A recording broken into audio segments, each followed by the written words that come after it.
Dando seguimento, então, gente, vamos lá? Agora, questão 5, agora não mais Enem, agora é VUNESP, né? Então, significa que é uma questão que caiu na prova da Unesp nos anos anteriores, tá bom? Vamos lá, então. No trecho, dão um jeito de mudar o mínimo para continuar mandando o máximo. A figura de linguagem presente é chamada metáfora, hipérbole, hipérbato, anáfora e antítese. Então, aqui a gente tem uma frase, pediu pra gente identificar qual é a figura de linguagem expressa na frase, tá bom? Então, vamos analisar essa frase, ó. Dá um jeito de mudar o mínimo para continuar mandando o máximo. Isso lembra alguma coisa para vocês? Qual que é a figura de linguagem que coloca dois elementos opostos, assim, um perto do outro, né? Então, céu, terra, amor, dor, quente, frio, mínimo, máximo. Qual é essa figura de linguagem que expressa dois opostos? Vocês lembram? É a metáfora? Não é a metáfora, né? Metáfora é ali uma comparação entre dois seres que compartilham características em comum, não é? Então, se eu falo, por exemplo, você ou a menina é linda como uma flor, por exemplo. Tem características de menina que são as mesmas características de flor. Então, sei lá, é bonita, é cheirosa, é agradável, enfim, não sei. Porque a menina e a flor vão compartilhar características semelhantes, aí tem uma relação de semelhança caracterizada pela metáfora. Então, você é como uma flor, né? Isso é metáfora, não é o que está acontecendo aqui. Então, não é a letra A, né? Seria uma hipérbole? Bom, hipérbole, a gente já falou dela aqui hoje, né? Numa outra questão, na questão anterior, né? Hipérbole, ela é sinônimo de exagero, tá bom? Então, hipérbole é a mesma coisa que exagero, que é o oposto de uma outra figura de linguagem que a gente chama de eufemismo, né? Então, a hipérbole é o exagero, é quando você aumenta a proporção de uma coisa, e eufemismo é quando você tenta suavizar o sentido de alguma coisa, né? Você tenta deixar aquilo mais leve. É muito usado para se referir à morte, por exemplo. Quando a gente não fala que, fulano morreu, a gente fala fulano foi morar com Deus, ou fulano bateu as botas, né? Isso é um eufemismo, é o oposto de um exagero, né? Uma tentativa de suavização. E aqui a gente não tem uma hipérbole também, né? A gente tem dois elementos opostos ali, isso não caracteriza uma hipérbole, então também não é a alternativa B. Alternativa C, hipérbato. Essa palavrinha, essa figura de linguagem, ela é menos conhecida, né? Mas a gente viu ela, tá? Se vocês não estão lembrando, volta pro caderno, dá uma folheada, ou reveja a aula de figuras de linguagem, tá bom? Porque a figura de linguagem é muito importante, galera, muito importante, tá bom? Vocês não vão fazer um vestibular na vida de vocês onde não vai cair figura de linguagem, tá bom? E se vocês forem fazer concursos também, ao longo da vida de vocês, é muito provável que caia figura de linguagem também, tá? É uma das coisas mais cobradas em vestibulares e em concursos. Então, a gente precisa saber, ok? Hipérbato, pra quem lembra ou pra quem não lembrou, é a inversão sintática da ordem direta da frase, ok? É muito usada em poema, por exemplo, né? Quando eu digo, por exemplo, Nossa, deu branco. Deixa eu pensar numa frase. A menina foi ao mercado. A inversão da ordem direta poderia ser ao mercado foi a menina.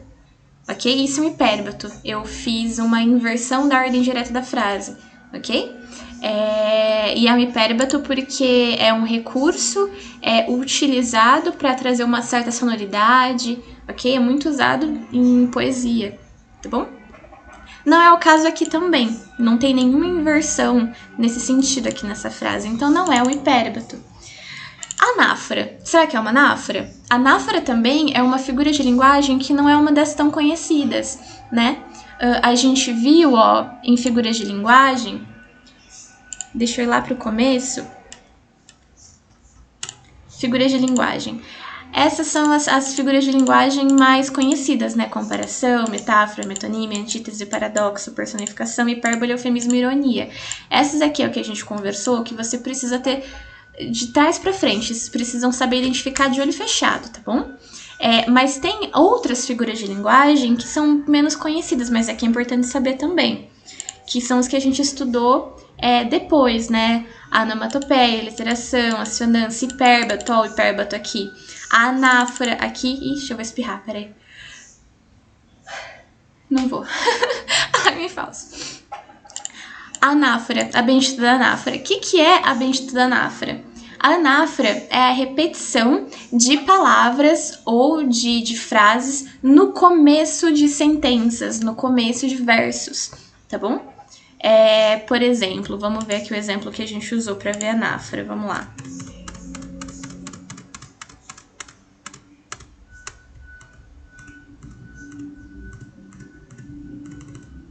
Anáfora. Aqui, ó, a definição: repetição intencional de palavras no início dos períodos das frases. É importante que seja no início, hein, galera? Por exemplo, ó, a música do Gabriel Pensador, Chega. Eu pago por tudo isso, eu pago pra blá blá blá, pago pra blá blá, pago pra blá blá, eu pago, eu pago, eu pago. Ok? Repetição intencional no começo da frase. Isso consiste a anáfora, tá bom? E só pra gente ver aqui, relembrar do exemplo do hipérbato, que eu inventei, uma menina foi ao mercado, mas tem aqui o exemplo. Ó, inversão da estrutura sintática da frase, como a gente conversou, né? Por exemplo, batia acelerado meu coração batia acelerado. Ordem direta, muito tremiam suas mãos inseguras. A ordem direta, suas mãos inseguras tremiam. Ok? Aí o nosso hino nacional, né? A ordem direta seria: ouviram o brado retumbante de um povo heróico, às margens plácidas do Ipiranga, né? Aí a ordem direta, que é o que a gente está acostumado no hino, que é o que ocorre no hino: ouviram do Ipiranga as margens plácidas de um povo heróico, o brado retumbante. Ok? Inverteu aí, isso é o hipérbato, ok? Então, voltando. Tem aqui a repetição intencional de uma frase ou de uma palavra no começo de orações? Não, primeiro porque tem uma oração só, né? Então não pode ser anáfora mesmo. Só sobra pra gente o quê? Antítese. E o que é a antítese? A antítese é justamente o uso de termos que se opõem em sentido, né? Quente, frio, céu, terra, céu, inferno, não sei, me ajuda. Pensem aí em coisas opostas. Isso é antítese, tá bom? Vamos só ver o que a gente usou de exemplo aqui na antítese. Ah, não precisa.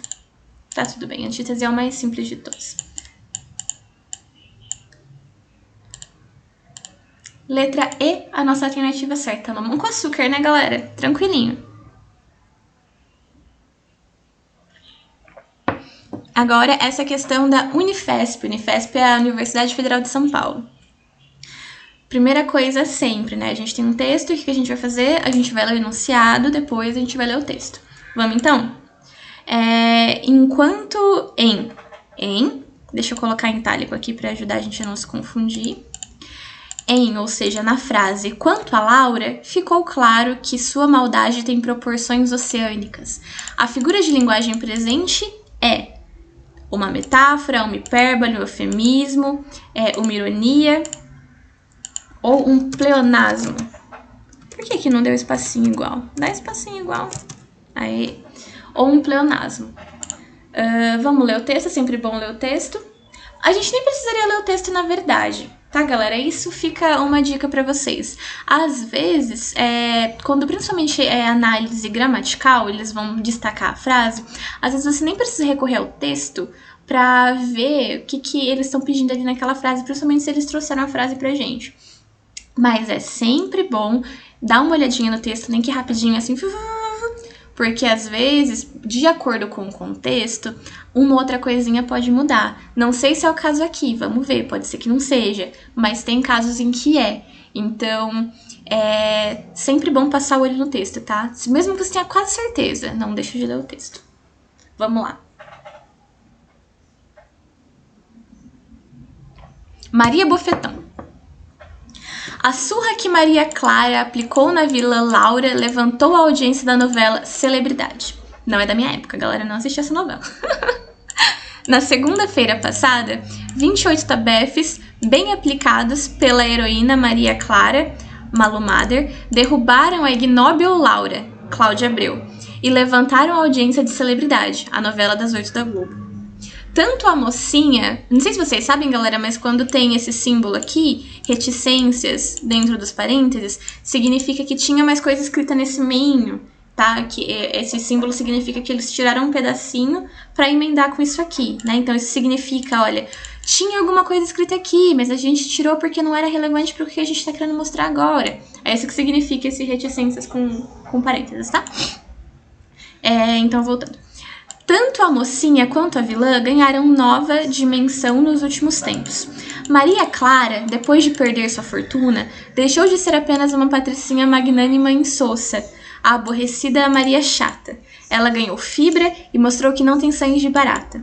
Quanto a Laura, ficou claro que sua maldade tem proporções oceânicas.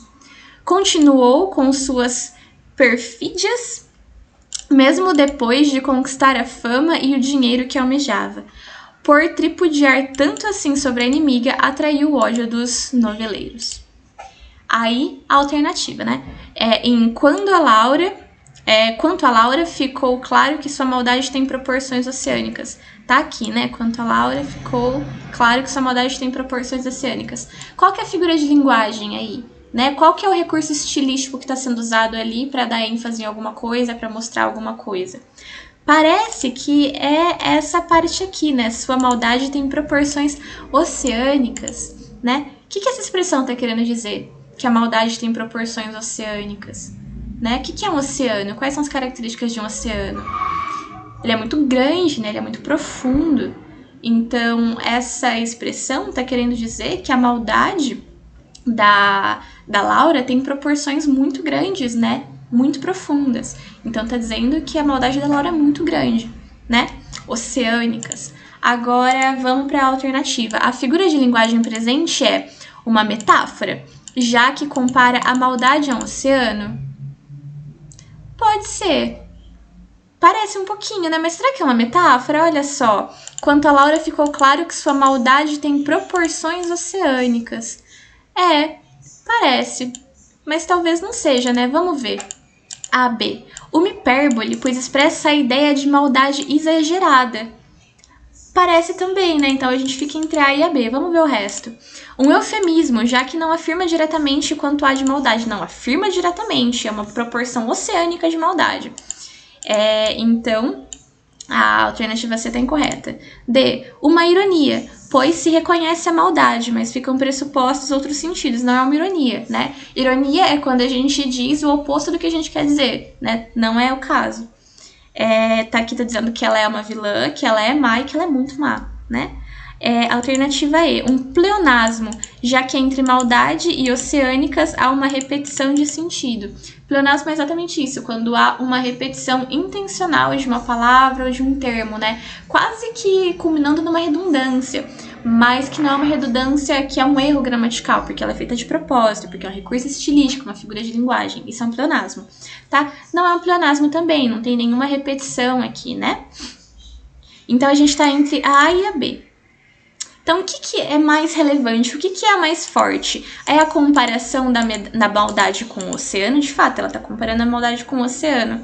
Mas será que o mais forte é a comparação? Ou será que o mais forte é a expressão da ideia exagerada de maldade que é passada pela imagem do oceano? É a ideia de maldade exagerada passada pela imagem do oceano. Então, aqui a gente tem uma hipérbole, tá bom? Que é exatamente o exagero, né?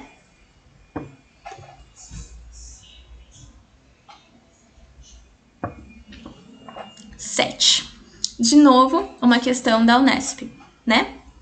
Aqui a gente tem um texto, até que grandinho o texto, mas vamos ver o enunciado, como sempre. No último período do texto, lembra que a gente viu o que é período, né? No começo da análise sintática, a gente viu que período é uma frase que contém um verbo, né? E que começa e termina com um ponto final ou com um ponto de exclamação, né? É uma frase com começo e fim, onde tem um verbo. É uma frase verbal, isso é uma oração.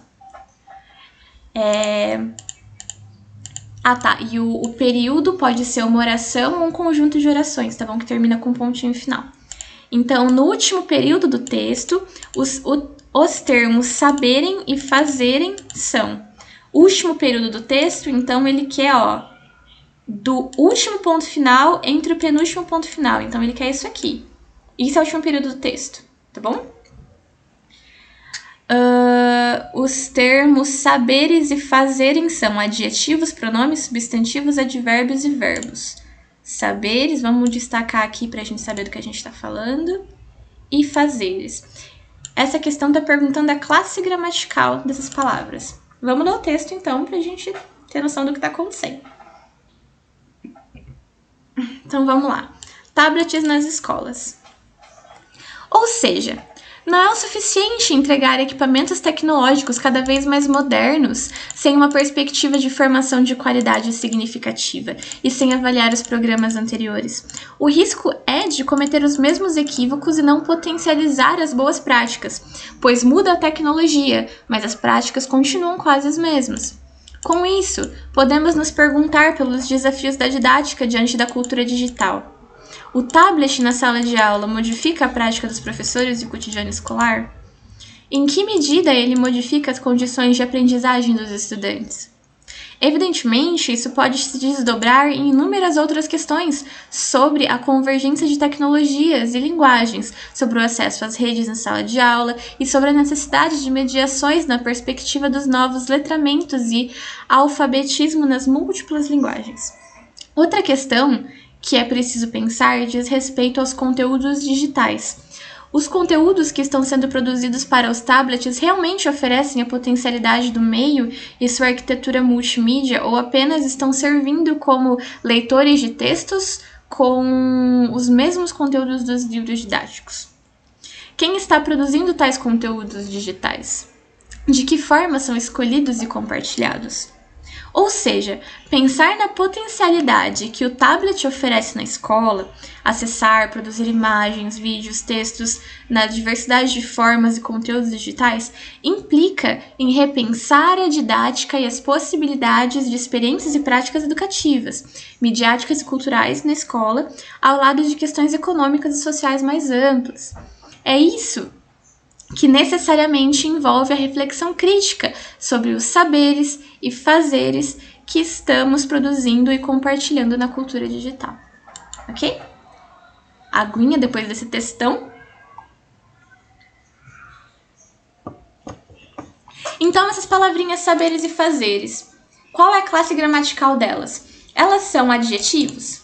O que são adjetivos, galera? A gente estudou, né? Adjetivos são palavras que dão características ou qualidades a seres, né? Então, adjetivos são palavras que vão qualificar os substantivos, né?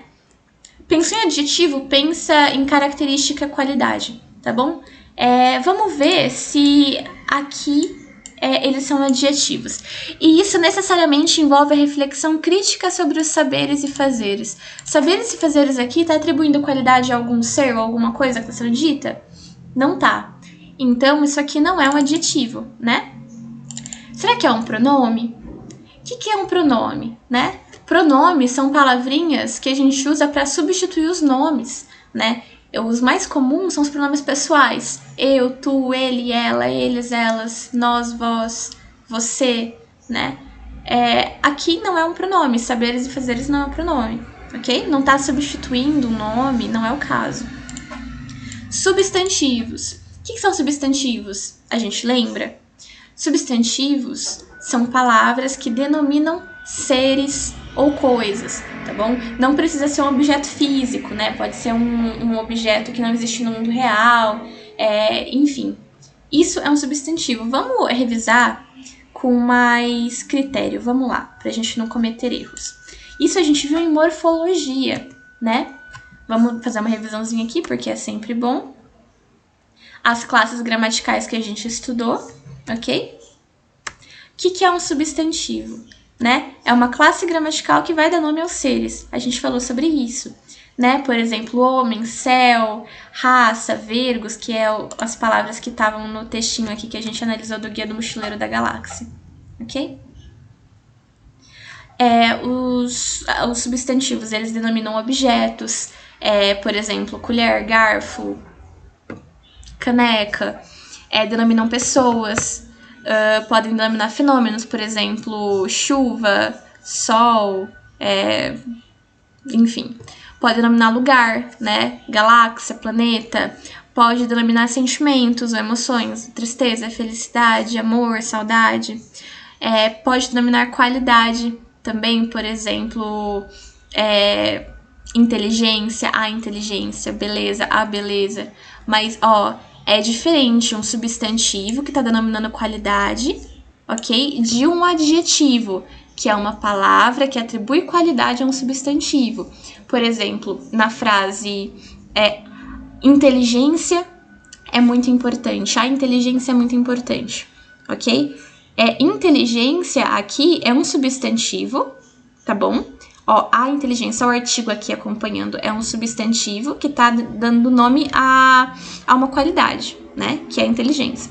Agora, vamos pegar uma frase onde inteligência está sendo empregada em forma de adjetivo, né? Então, eu tenho que pegar a inteligência e atribuir ela a um ser. Então, eu digo, você é muito inteligente, ok? Aqui, inteligente é um adjetivo que eu tô dando a você, ok? Deu para perceber a diferença entre um substantivo que tá dando nome a uma qualidade e um adjetivo? Ok? É importante a gente saber fazer essas distinções, tá bom? Bom, isso é um substantivo, ok? Voltando. E isso necessariamente envolve a reflexão crítica sobre os saberes e os fazeres. Tá dando nome aqui a uma ação, não é? O saber e o fazer. Olha aqui, a nossa definição. Os substantivos, isso aqui foi lá no começo do ano, hein? Eles podem dar nome às ações também. Por exemplo, uma visitinha, a corrida, a pescaria, o saber, o fazer, ok? Então, aqui a gente tem um substantivo, ok? Essa é a nossa alternativa correta. Mas pode causar um pouquinho de confusão, por quê? Porque as palavras... Cadê meu cursor? Achei. As palavras saber e as palavras fazer são verbos, na verdade, né? Eu faço, tu faz, eles fazem, ok? E saber, eu sei, tu sabes, ele e ela sabem. São verbos. Só que algumas palavras, né, elas transitam ali em classe gramatical. Então, saber é um verbo, mas se eu falo os saberes, eu transformei esse verbo em um substantivo. Do mesmo jeito que a inteligência é um substantivo, mas se eu digo você é inteligente, eu transformei essa palavra num adjetivo, tá bom? Então, para determinar a classe gramatical da palavra, a gente sempre tem que prestar muita atenção no contexto da frase, sempre, tá bom? Por isso que é importante a gente saber o que caracteriza, né, todas essas classes gramaticais. Aqui, ok? Então, a resposta para essa questão da Unesp é a alternativa C, substantivos, ok? Não são advérbios e não são verbos, tá bom? Advérbios são palavrinhas que estão dando circunstância para os verbos ou para os adjetivos ou para próprios advérbios. Quando eu falo, por exemplo, eu comi o meu almoço rapidamente. Esse rapidamente está dando circunstância para como eu comi, ok? É um advérbio de modo, rapidamente. Isso é um advérbio, tá bom? Não é o caso também. E verbo a gente já viu porque não é, ok? Então vamos lá, questão 8, FUVEST. Vamos direto para o enunciado, como sempre. Neste texto, as palavras sublinhadas rico e pobre pertencem a diferentes classes de palavras, conforme o grupo sintático em que estão inseridas. Obedecendo a ordem em que aparecem no texto, em cada ocorrência sublinhada, as palavras rico e pobre são usadas respectivamente como adjetivo, adjetivo, adjetivo, adjetivo, adjetivo, substantivo, enfim.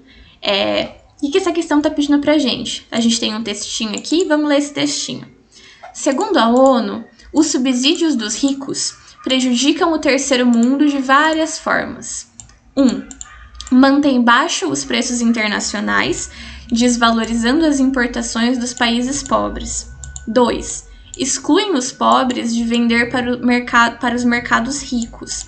3. expõe os produtores pobres à concorrência de produtos mais baratos em seus próprios países. Ok? O que o enunciado está falando pra gente? Que essas palavras sublinhadas aqui, ó, ricos e pobres, eles pertencem a classes de palavras diferentes. O que são classes de palavras? São isso aqui, ok? A classes diferentes conforme o grupo sintático em que estão inseridas. Então, conforme a estrutura sintática da frase está ali, conforme a disposição das palavras estão ali, essas palavrinhas destacadas, ricos e pobres, vão ter classes gramaticais diferentes. Então, vai ter vezes que vai ser substantivo, vai ter vezes que vai ser adjetivo. O que a questão está pedindo que a gente faça é classificar em ordem a classe gramatical dessas palavras destacadas, né? Então, aqui, ó, essa primeira palavra é um substantivo ou um adjetivo? Essa segunda é um substantivo ou adjetivo? Essa terceira e essa quarta? É isso que essa questão quer que a gente faça, tá bom? Então, vamos analisar. Segundo a ONU, o subsídio dos ricos prejudica o terceiro mundo de várias formas. É um substantivo ou um adjetivo? Tá dando nome, né, a um ser, a um grupo? Ou ricos aqui é uma característica de algum outro ser? O que vocês acham?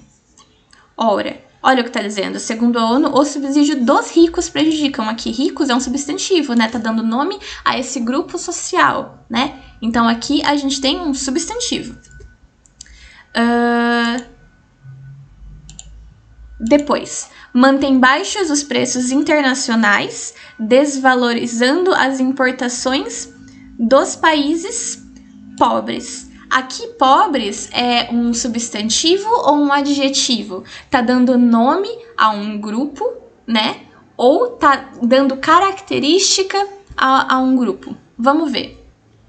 Mantém baixos os preços internacionais, desvalorizando as importações dos países pobres. Aqui, pobres é um adjetivo que está dando característica a países. Que tipo de países? Países pobres, tá? Então, nossa ordem até agora é substantivo, adjetivo. Vamos para o próximo. Excluem os pobres de vender para os mercados ricos. Ora, excluem os pobres. Aqui, pobres é um substantivo, porque tá dando nome a um grupo, né? O grupo dos pobres, os pobres. Então, aqui é um substantivo. Então, a gente tem substantivo, adjetivo, substantivo. De vender para os mercados ricos. Aqui, ricos é um substantivo ou um adjetivo? Tá dando nome a um grupo ou tá caracterizando um outro ser? Vamos ver. Para os mercados ricos. Aqui, ricos, olha só, tá dando característica a mercados. Que tipo de mercados? Mercados ricos. Então, ricos aqui é um adjetivo. Então, aqui a gente tem substantivo... Nossa, eu nem lembro. Eu já confundi tudo. Vamos por vezes, calma. Os subsídios dos ricos prejudicam o terceiro mundo. Tá, então aqui a gente tem um substantivo. Então, não pode ser a, porque a primeira alternativa é adjetivo. Sempre que a gente tem no enunciado respectivamente, galera, significa nessa mesma ordem, tá bom? Então, o primeiro não é um adjetivo, é um substantivo. Então, letra A não é, letra B não é, letra C não é. Vai ser a letra D ou a letra E. A gente já descartou a maioria. A nossa segunda aparição aqui. Mantém baixos os preços internacionais, desvalorizando as importações dos países pobres, né? Que a gente viu que pobres é adjetivo, caracterizando países. Então, é um substantivo, adjetivo. Como aqui é um substantivo, só pode ser a letra D. Vamos tirar a prova? Ó, vamos ver se é um substantivo e adjetivo os próximos. Então, excluem os pobres, é exatamente um substantivo, denominando os grupos pobres. E o próximo tem que ser o quê? Um adjetivo. Vender para os mercados ricos. Ricos aqui é um adjetivo que está caracterizando mercados. Então, a nossa alternativa correta é a alternativa D, de dado. Essa questão ela é interessante por quê, galera? Porque a gente consegue ver que as mesmas palavras, ricos e pobres aqui no caso, podem pertencer a classes gramaticais diferentes dependendo do contexto, tá bom? Então é sempre bom a gente ler o texto e analisar o que está acontecendo ali, beleza?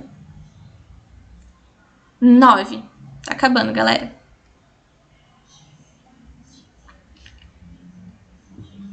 Da PUC Campinas. A alternativa em que aparece a mesma circunstância expressa na frase anterior, essa frase aqui, pela conjunção embora, é... Então, vamos ler a frase. Apreciavam muito a região, embora não tivessem tido a oportunidade de conhecê-la muito. Então, embora aqui, ó, é uma conjunção. Vocês lembram o que significa conjunção? Conjunção é um conectivo, né? Pensa na conjunção como uma colinha que vai estabelecer sentido entre as partes do texto, né? Que vai estabelecer sentido entre as frases. Então, aqui, ó. Apreciavam muito a região, embora não tivessem tido a oportunidade de conhecê-la muito, né? Então, aqui é uma conjunção adversativa, né? Tá mostrando que, apesar disso, né? Apesar deles apreciarem muito a região, eles não tiveram a oportunidade de conhecê-la muito, né? Então, o que a questão tá pedindo pra gente? A alternativa em que aparece a mesma circunstância expressa na frase anterior seria a conjunção da conjunção embora é. Qual é a circunstância expressa? A circunstância, assim, de adversidade, né? De oposição. Então, a gente tem que ler as frases e ver qual dessas frases vai ter uma circunstância de adversidade, de oposição também, né? Então, vamos lá. Parece que ela foi mesmo designada para o cargo, ainda que não tivesse terminado o estágio probatório. Parece a mesma circunstância, não parece? Ó, vamos pegar esse ainda que e vamos substituir nessa frase e ver se fica com o mesmo sentido. Apreciavam muito a região, ainda que não tivessem tido a oportunidade de conhecê-la muito. Fica com o mesmo sentido, não fica? Então aqui a gente já pode marcar nossa letra A, né? Mas é sempre bom a gente ver o resto, tá bom? Antes de marcar com caneta, faz só um negocinho do lado assim e vai ver o resto. Quando você tiver certeza, você marca, tá bom? Alternativa B. Desde que ela decidiu não lutar pelos seus direitos, tudo se acalmou na sua casa. Aqui, ó, desde que ela decidiu não lutar pelos seus direitos, não é a mesma circunstância, né, de oposição. Aqui é mais uma circunstância ai, tá me fugindo a palavra. De concessão, né, de relação de causa e consequência, o que não é o caso, tá bom? Do exemplo. Alternativa C. Como tudo continuasse sempre igual, resolveram eles mesmos propor mudanças.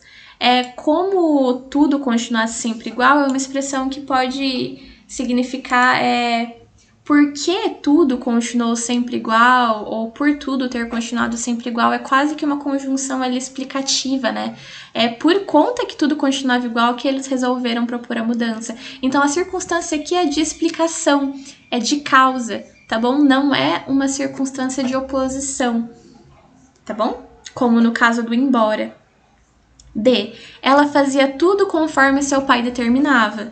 Aqui o conforme tá expressando uma circunstância de causa, né? Não é a mesma circunstância de oposição. Então, aqui a gente também na alternativa D. E a proporção que os imigrantes chegavam eram atendidos pelos funcionários de plantão. A proporção dá essa ideia, né, de conformidade, né, de conforme isso ia acontecendo, outra coisa ia acontecendo. Não é a circunstância de oposição que o embora está expressando aqui, ok? Então, aqui a gente teve certeza, comprovou que A é a alternativa correta, ok? Quando a gente fala em conjunções, galera, é muito importante a gente ter em mente que conjunções são essas palavrinhas que vão ligar frases, vão ligar ideias e estabelecer sentido entre as ideias. Esse sentido pode ser sentido de oposição, como embora, contudo, mais, entretanto. Pode ser uma circunstância de adição. Por exemplo, além de chocolate, eu gosto de sorvete, ok? Pode ser uma relação de causa e consequência, por exemplo, porque eu não almocei, eu estou com fome, ok? Pode ser uma relação de conclusão, a gente pode ter conjunções conclusivas, por exemplo, eu estudei durante a semana, portanto, no final de semana eu posso descansar. Entende? Uma lógica aí antes da pandemia, né? Então, quando a gente pensa em conjunção, é importante lembrar que elas são colinhas que estabelecem sentido, tá bom? E que as conjunções, elas são fundamentais para estabelecer a coesão e a coerência do texto. É por isso que quando a gente fala em redação, a gente tem uma parte da aula de redação que a gente fala só de conjunções e de uso de conjunções, ok? Porque elas são muito importantes para a coesão e para a coerência do texto, ok? Questão 10 do Enem. A bendita da coesão. A coesão textual é responsável por estabelecer relações entre as partes do texto. Analisando o trecho, acontecendo de o cientista provocar um dano em um local específico do cérebro, verifica-se que ele estabelece com a oração seguinte uma relação de finalidade, oposição, condição, consequência, proporção. Então, a gente tem que ler e ver qual é a relação de sentido, né? Vamos lá. Deixa eu beber uma aguinha. O senso comum é que os seres humanos são capazes de rir. Isso não é verdade? Ah, tá, desculpa, eu li errado, galera. O senso comum é de que só os seres humanos são capazes de rir. Isso não é verdade? Não. O riso básico, o da brincadeira, da diversão, da expressão física do riso, do movimento da face, da vocalização, nós compartilhamos com diversos animais. Em ratos já foram observadas vocalizações ultrassônicas, que não somos capazes de perceber, é isso que significa ultrassônico, e que eles emitem quando estão brincando de rolar no chão. Acontecendo de o cientista provocar um dano em um local específico no cérebro, o rato deixa de fazer essa vocalização e a brincadeira vira briga séria. Sem o riso, o outro pensa que está sendo atacado. O que nos diferencia dos animais é que não temos apenas esse mecanismo básico. Temos um outro mais evoluído. Os animais têm o senso de brincadeira, como nós, mas não têm o senso de humor. O córtex, parte superficial do cérebro deles, não é tão evoluído como o nosso. Temos mecanismos corticais que nos permitem, por exemplo, interpretar uma piada. Ok? Disponível no Jornal da Globo, Globo News. Ok? Voltando para o enunciado. A coesão textual é responsável por estabelecer relações entre as partes do texto. Analisando o trecho, acontecendo de o cientista provocar um dano em um local específico do cérebro. Essa é a frase. Vamos achar a frase aqui pra gente saber onde ela tá? Cadê o aqui, ó, acontecendo. Essa é a frase. Vamos colocar em negrito aqui. Verifica-se que ele, esse trecho, né, estabelece com a oração seguinte, né, aqui, com essa oração, estabelece com a oração seguinte uma relação de finalidade, oposição, condição, consequência, proporção. Vamos ler essas duas frases de novo? Acontecendo de o cientista provocar um dano em um local específico no cérebro, o rato deixa de fazer essa vocalização e a brincadeira vira uma briga séria. Ou seja, né, se o cientista provocar esse dano no cérebro, o rato deixa de fazer essa vocalização, que é a risadinha do rato, e a brincadeira vira briga, né? Então, qual que é a relação, né, entre essas duas frases? É de finalidade, porque os danos causados no cérebro têm por finalidade provocar a falta de vocalização nos ratos? Não é de finalidade, né? Não é isso que estava sendo posto ali. B. Oposição, visto que o dano causado em um local específico no cérebro é contrário à vocalização dos ratos? Também não é essa alternativa, né? Não é uma relação de oposição ali, né? A gente viu que é muito mais ligada a uma outra questão. Vamos lá, ver se essas questões estão aqui. Condição, pois é preciso que se tenha lesão específica no cérebro para que não haja vocalização dos ratos. É isso que disseram pra gente, né? Vamos ver se alguma outra parece a mais certa. Consequência, uma vez que o motivo de não haver mais vocalização dos ratos é o dano causado no cérebro. Então vamos ver, é mais uma relação de condição ou é mais uma relação de consequência? Uma relação de condição, ela pode muito bem ser expressa no sentido de causa e consequência. Então, se isso acontecer, isso vai acontecer. Enquanto uma relação de consequência, ela tem mais a questão da explicação do porquê, né? Por exemplo, Já que eu não almocei, eu estou com fome, né? Qual que é o caso aqui? Vamos ver. Acontecendo de o cientista provocar um dano em um local específico, o rato deixa de fazer essa vocalização e a brincadeira vira briga séria. Se o cientista provocar um dano, a brincadeira vira coisa séria, né? Então aqui a gente tem uma relação de condição, né? O que está sendo colocado ali é a condição de se o cientista provocar o dano, a brincadeira vira briga, ok? E aqui foi uma questão mais difícil porque pegou uma diferença sutil ali, né? Se é uma relação de condição ou se é uma relação de consequência, ok? O que é muito importante pra gente entender o sentido do texto, tá bom? Tem mais questões, galera, mas como a gente já tá aí chegando em 40 minutos de vídeo, vamos parar por aqui. Próxima aula a gente vai aí fazendo mais exercícios de revisão, tá bom? Beijão, gente. Até a próxima.